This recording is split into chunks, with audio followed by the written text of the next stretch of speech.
Guys এরকম করে আটা দিতে হবে বোতলে।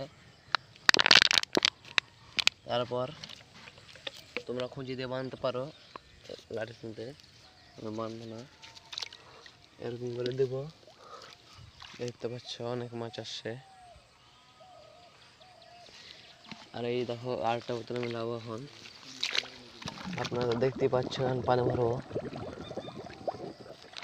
পানি এতখানি করার পর এখানে থবো বোতলটা, বাইরে পা লাগিয়ে দেবে। আপনারা আবার হাত খারাপ করে ধরতে পারেন। আটা দেওয়ার পর আটা একটু ভালো করে দিতে হবে, কারণ মাছ তো খাবে। আটাটা দিলাম ভালো করে, আপনারা দেখতে পাচ্ছ। এই যে এখন বোতলটা দিলাম আমি, ডুবিয়ে দেওয়া হবে। আর এদিকে ফের আটা বোতলে পানি ভরে নিতে হবে।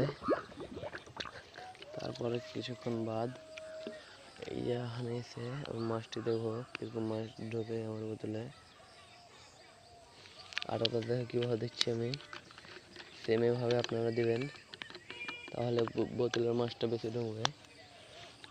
খানিক্ষণ ঝাঁকার পর আস্তে আস্তে আমি এগিয়ে করছি পুকুরের দিকে। এগোতে এগোতে বোতলটা দিলাম, আপনারা দেখতে পাচ্ছেন না, থাকো। আধ ঘন্টা বাদ এসে আমি দেখবো। ওই যে মাছ আসতে লেগেছে।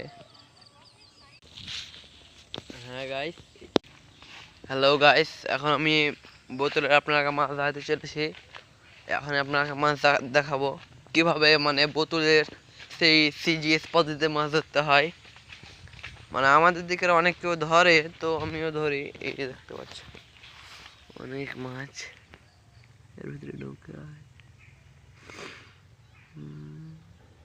ঠিক আছে, মাছ